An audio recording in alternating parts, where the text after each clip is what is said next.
الحمد لله والصلاة والسلام على رسول الله وعلى آله وصحبه أجمعين. درسيغان ودرسيغي توبناد وكميدا دروستي كساب سنيد أحكامتا بشهر رمضان. درسيغان مانتا وحو كساب سيهي وحيابها صوم كبرية أما فسادية. وحيابها صوم كفسادية أما برية والله نوع هروحة ويه وحيابها صوم كفسادية قلنا واجبية. صوم كي وفسادي قفكي قلا على قربا إنه سوق اللي نوع لبعضنا وحويه وحيابا صوم كيف فساديو برية قلنا واجبية كفارنا واجبية كلا نوع أي نقونا هيان وحيابها صوم كبرية وحيابا مركز صوم كبرية وأيقو قل واجبية كلية وحاكم ده قفكو إنه وحونه أما وحعبه أساقو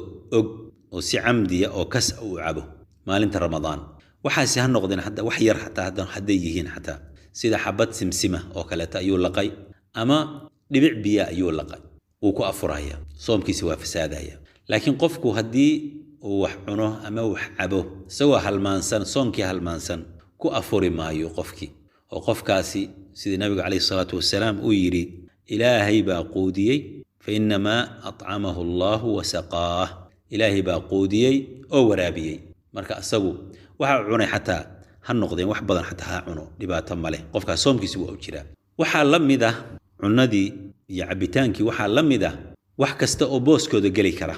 sida faleebada qofka lagu duro oo glucose-ka ama loogu daray daawooyin waxyaabo oo loogu talagalay qofka in lagu dheefiyo fitamiinaad loogu daray oo kaleeto taasoo qofkii ka kaafinaysa inuu wax cuno marka faleebada sidaas oo kaleeta qofka lagu duray isaguna soomkiisii waa buray oo soom uma jiro waxa la mid ah cuntadii oo sidoo kale ayaguna soomkii burinaya wax kasta oo cayn ah la arki karo ama la taaban karo oo qofka joofkiisa calooshiisa gala joofkiisa hoose gala baatinkiisa gala waxa si ka galeen xagga afka sida qof midalan sigaar cabay oo kale ama ha ka galeen sanka xagga sanka sida gooja sanka ugu dhibciyo kaleeto ama dhagta ka galeen sida soo kale hadii gooja dhagta looga dhibciyo kaleeto ama xagga dambe gadaalha laga siiyo sida sumbooso oo kale ama daawooyinka qofka gadaal laga siiyo marka la rabo in caloosha la bixiyo oo kaleeto ama amaliyaad la gelinayo oo kale waxa jira daawooyin gadaal laga siiyo qofka si caloosha loo sii nadiifiyo waxyaabaha soo dhan waxay la mid yihiin cuntadii cabitaanka bay la mid yihiin soonka waa ku buraya waxa kale oo la mid ah qofka kaliyaha laga dhaqo sababtoo qofka waxa lagu daraa daawooyin ayaa loogu daraa marka qofkii dhiigiisi waxa galaya oo raacaya daawooyinkaas maadooyinkaas ayaa maartay raacaya marka asaguna sidoo kale soomkiisi waa ku buraya waxa kamid ah waxyaabaha soomka buriya waxa kamid ah qofku marka uu luqluqanayo ama uu sandaarsanayo hadii uu si xeel dheer oo ku xeel dheeraado oo biyi sidaasi ay ugu cararaan calooshiisa u galaan qofka taasna uu ku afuraya yani si aan caadi ahayn ayuu maaragtaa u luqluqday markaas biyi ku cararay qofkaasi waa afuray si aan caadi ahayn buu u sandaarsaday biyi baa ku cararay qofkaas waa afuraya laakiin marka uu luqluqanayo ama sandaarsanayo hadii si caadi oo tartiiba uu u luqluqdo ama u sandaarsado wax dhibaato male hadii uusan ku xad gudbin oo ziyaado sameyn oo xataa wax si uu soo qasdin ugu cararaan asagu taas waxa weey soonkiisa ka buri maayo marka uu buraya waxa weey waa markuu inta ku xeel dheeraado sidaas ay biyi calooshiisa u galaan weey waxyaabo marka waxa jira aan waxba dhibayn oo qofka soomkiisa waxba u dhib waxa kamid ah qofka candhooftiisa inuu laqo candhooftiisa daahirka oo wax cuntahay la socon afkana aan ka soo bixin haduu laqo waxba ka dhibi mayso dad badan waxaad arkaysaa markay sooman yihiin waxay soo qaataan weelba inta carrar ku soo shubtaan ay halkaas maanta ku candhoofayaan waxay u maleynayaan hadii candhooftooda laqaan in soonkii ka burahayo soonka waxba u dhimayso qofka candhooftiisa afkiisa ku jirta oo daahirka oo aan wax cuntahay la socon iyo wax dhiiga midna inuu iska laqo waxba ka dhibi mayso soonkiisa uu buri maayo sidoo kale qofku haduu luqluqdo ama sandaarsado oo san ku xeel dheeraan wax dhibaato ma leh waxa kale oo sidoo kale ayaan dhibaato lahayn oo soonka waxba u dhibayn qofku haduu indha kuusho ama goojo indhaha uu ku dhibicsado indhuhu xanuunayaan goojo indhaha looga dhibciyo waxba u dhibi mayso qofka marka indha kuushi xataa haduu dhuuntiisa xataa haduu ka dareemo xataa waxba dhibi mayso sidoo kale wax u dhibayn qofku inuu korka uu subkado ama kareem marsado jirku daldalool buu leeyahay hadii xataa subagaas ama saliidaasi ay jirka daldalooladaas ka galaan waxba dhibaato ma leh duu kareem marsado dhibaato ma leh soomkiisa waxa u dhibi mayso waxyaabaha soomka buriya waxaa ka mid ah shayga labaad oo soomka burinaya waxaa ka mid ah oo qofkii la rabo inuu soo qalleeyo inuu qofku ismatajiyo asagu matagi uu iska keeno far buu isgeliyey sidaasuu ku matagay ama wuxuu uriyey shay ur adag leh daran leh oo qofku hadduu uriyo uu ku matagayo ayuu si qasada u uriyey sidaas ayuu ku matagay qofkaasi waxa weeye soomkiina waa ka buray inuu soo qalliya laga rabaa laakiin haddii matagu soo dhaafo oo asagu uusan u qasdin ku afuri maayo soomkiisi waa u jiraa qofkaas shayga saddexaad oo qofka afuriya waxa weeye qofku inuu iska keeno mani inuu iska keeno gacantiisa iskaga keeno ficilkiisa iskaga keeno manida waxa laga wadaa shahwada biyaha shahwada inuu iska keeno wuu taabasho iskaga keenay gacantu iskaga keenay ama qof buu taabtay ama qof buu dhunkaday ficil uu sameeyey haddii ay uga yimaadaan biyahaasi soomkii waa ka buray inuu soo qalleeyo ayaa laga rabaa laakiin qofku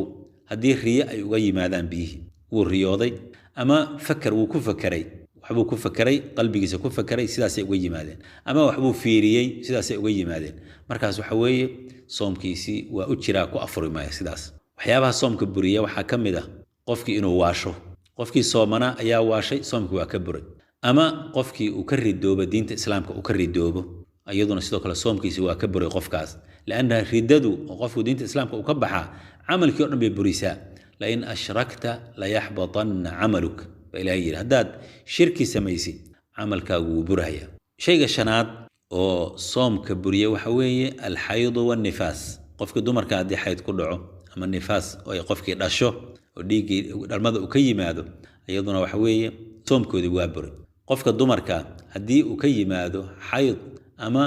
nifaaskii uu dhiiggii dhalmada ay dhasho soomkeedii waa buray xataa haddii qoraxdii markay dhacaysay daqaa'iq hor ay noqoto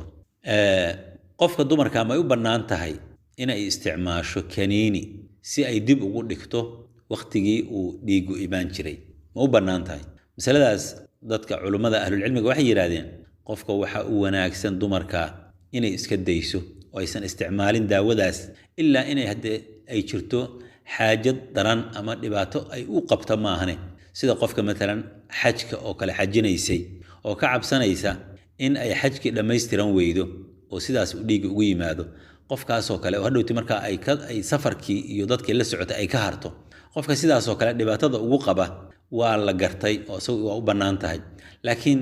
qofka aan dhibaatadaasoo kala qabin waxaa wanaagsan inuu iska daayo ayaa wanaagsan oo qofku dabiicadiisii caadiga ahayd uu ku sugnaado sida ilaahay uu ugu qorayna uu raalli ku noqdo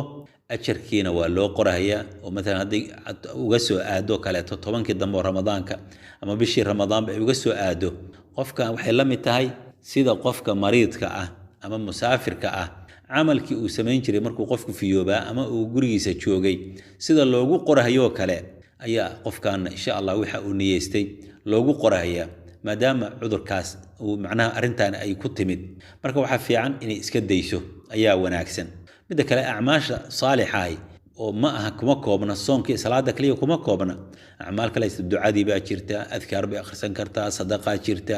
acmaashu waa fara badan ta bisha ramadaan la sameeyaa waxa dumarku isticmaalan kaniinigaas si ay u haleesho waqtigaas fadliga badan marka waqtiga fadliga badan waxa way ducaysan kartaa way maaragta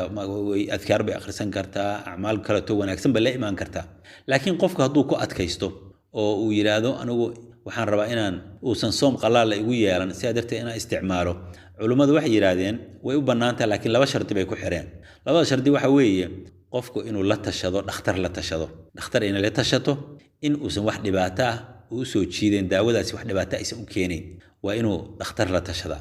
midda labaad dhakhtarku hadduu markaas u yiraahdo waa isticmaali kartaa waa inay u isticmaasho daawadii qadarkii la yiri isticmaal kayfiyadii la yiri isticmaal iyo muddadii la yiri isticmaal waxa dhici karta muddadu haday yar tahay 2 bari 3 bari 4 bari usbuuc iyo wax haday tahay inaysan waxa laga yaabaa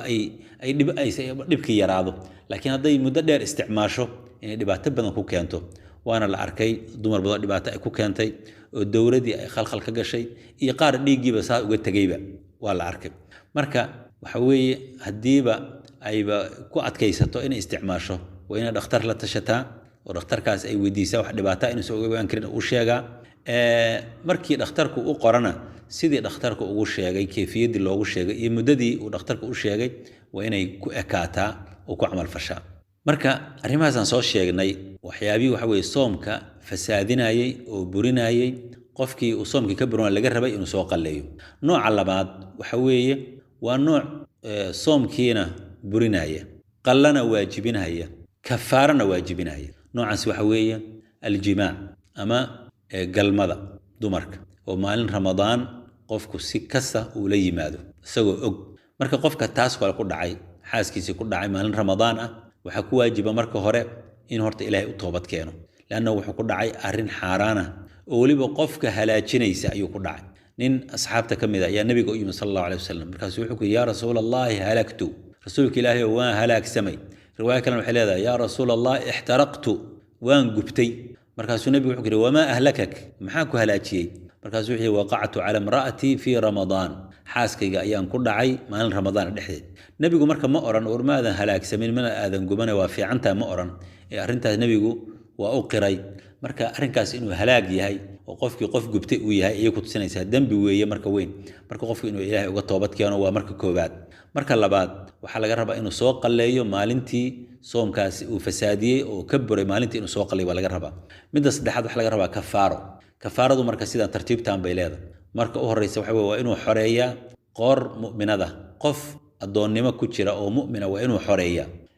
lama helayo maanta hadaan la helin waxa laga rabaa marka midda labaad darajada labaad waxa weeye markuu taas soo waayo waa inuu 2 bilood oo xariira uu sooma 2 bilood waa inay xariir noqdaan oo uusan hal maalin aysan u dhaxayn illa cudurdaar inuu jira maahane oo cudurdaarki maxaa kamid ah qofkii mesela wuu jiraday jirra uusan la soomi karin baa ku dhacdo oo kaleeto ama maalin ciida ayaa ku soo aaday taasoo kale cudurdaarkaas oo kale waa la ogol yahay laakiin wixii aan ahayn waa in 2 bilood oo isku xigta waa inuu maaragtaa uu soomo weyn haddii uu awoodi waayo oo uusan soomi karin awood u lahayn markaas wuxuu quudinayaa 60 miskiin ayuu quudinayaa 60 miskiin ayuu quudinayaa kafaaradaasi marka waxay khaas ku tahay bisha ramadaan bay khaas ku tahay ee qofkii mesela soon qalla ah sooman oo arrinkaas ku dhaca asoo kafaarad lagama rabo qofkii soom sunna ah soomana oo xaaskiisa ku dhaca asaga lagama rabo qofkii soom nadar ah soomana oo qofku marka arrinkan uu ka dhaco asaga kafaara lagama rabo maalintii buu maaragta soo qaleynaya arrinkan wuxuu khaas ku yahay bisha ramadaan oo ah in la ixtiraamo xurmada bisha ramadaan ay khaas ku tahay haddii marka qofkii arrinkii uu soo noqnoqdo مثلا arrinkii jimaaci ayuu wuxuu la yimid maalintii dhexdeeda dhowr jeer la yimid haday ma isla maalintii tahay hal kafaara ku waajibaysa laakiin hadii uu maalin labaad soo celiyo 2 kafaara laga rabaa maalin saddexaad haduu soo celiyo maalin afraad maalin kastaba kafaaradeeda ayaa u goonida ay leedahay tayib ninkii waa la gartay laakiin qofkii dumarka ayada kafaara ma laga rabaa qofkii dumarka ahaa kafaara ma laga rabaa qofka dumarka haday ayaduna ku adeecsanayd arrinkan oo ku waafaqday ninkan arrintan ay ku waafaqday raali ka ahayd ayadana kafaaradii waa laga rabaa laakiin hadii lagu qasbay ama ay huruday ama ay halmaansanayd ama ay jaahil ka ahayd ba in arrinkan xaraam uu yahay ayada marka qofkaas kafaara laga ma rabo oo waa macduura qofka oo loo cudur daaraya laakiin hadii ay raali ku ahayd oo arrinkan markii la sameeyay raali ay ku ahayd ayadana kafaaradii waa laga rabaa sida ninka looga rabo oo kaleeto darsigana maantana intaas ayuu ku egyahay sallallahu alayhi wa sallam ala nabiyina muhammad wa ala alihi